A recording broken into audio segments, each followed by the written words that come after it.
लगातार रसिया पिछले लगभग 75-80 वर्षों से लगातार विरोध में खड़ा रहा है।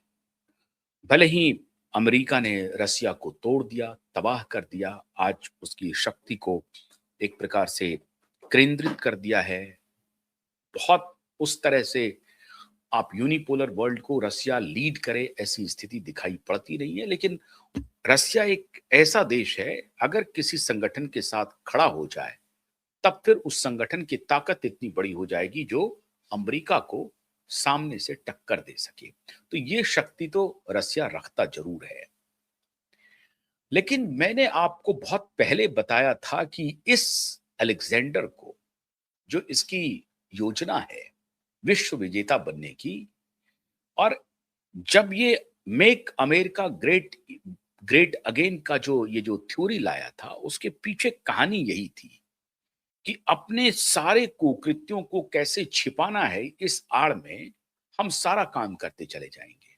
हम अपना व्यापार भी करेंगे, बिजनेस भी करेंगे और उससे पैसे भी बनाएंगे। नाम देंगे कि मेक अमेरिका ग्रेट अगेन, मागा। और इस सहारे हम एक नैरेटिव देंगे, अमेरिकन को एक झुंझुना पकड़ा देंगे कि हम अमेरिका को महान बनाने में लगे हैं। ठीक वर्ल्ड वॉर सेकंड के बाद जो अमेरिका की स्थिति थी, वही स्थिति करने में लगे हैं, जहां पूरी दुनिया हमारा लोहा मानती थी। ये और बात है कि इतने लंबे समय तक शीत युद्ध चलाए हम, लेकिन आज तो उसको भी हम पार कर गए हैं और आज हमारे सामने कोई सर उठाने वाला नहीं है। ये अमेरिकन को वो लॉलीपॉप दे रहे हैं। अब तो ये हालत हो गई है कि वो लग रहा है कि डिफेक्टो प्रेसिडेंट है वेनेजुएला के, इस तरह से वो व्यवहार कर रहे हैं। और अभी अभी उनका कुछ देर पहले का बयान आया हुआ है कि ईरान में वो कोई भी अवश्यंभावी कदम लेने के लिए तैयार है। कुछ भी कदम वहां उठाया जा सकता है ईरान के खिलाफ। हालांकि ईरान, मैंने आपको बताया कि ईरान में किस प्रकार से सिविलाइजेशनल क्लास है और आज पहले भी वहां पर कैसे आंदोलन को हवा दे रहे हैं, जो कि जाहिर है उसमें भी ट्रंप की बड़ी भूमिका है। ट्रंप का समर्थन चल रहा है। आज हम आपको कुछ और भी बात बताना चाहते थे कि भारत में क्या डीप स्टेट की योजना थी, वो मैं कल बताऊंगा आपको, जो फेल हो गया है। डीप स्टेट की एक बहुत बड़ी योजना थी, इस बारे में मैं कल आपको बताऊंगा, जो फेल हो गया। बहुत बड़ी योजना थी। लेकिन आज जो ट्रंप साहब को जो 440 वोल्ट का झटका लगा है, उसका जिक्र कर लें। लगातार ट्रंप नरेंद्र मोदी जी को अपमानित करने का काम कर रहे हैं, लगातार। ऑपरेशन सिंदूर के समय किया, उसके बाद किया, और उसके बाद जब सरमल शेख और कुआलालंपुर बुलाया, वहां नहीं गए। साउथ अफ्रीका में वो नहीं मिले, ये सब मैं आपको बता चुका हूं। अब वो कह रहे हैं कि आ,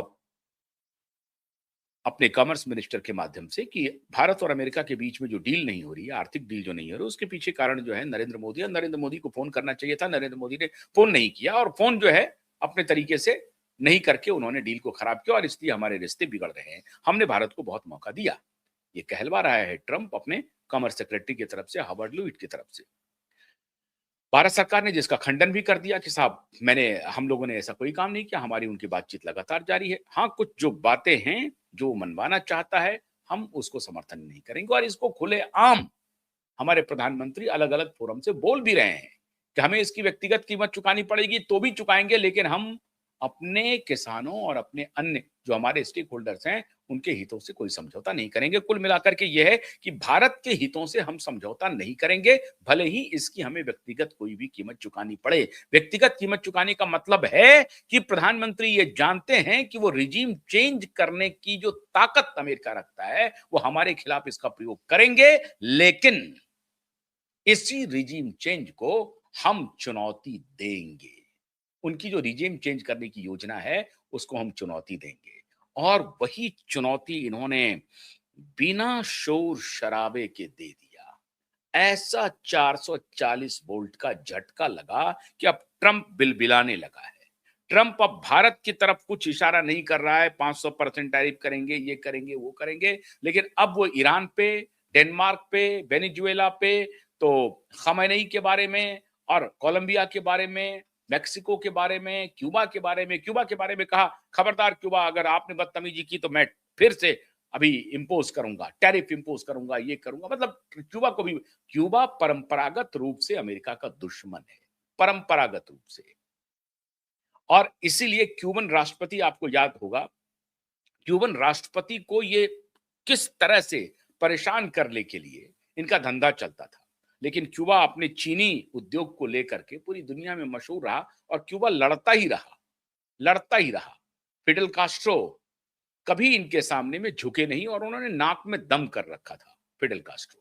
और एक जमाने में फिडेल कास्ट्रो जी हमारे प्रधानमंत्री नेहरू जी के दोस्त हुआ करते थे। तो खैर, अभी उसकी चर्चा नहीं कर रहे हैं।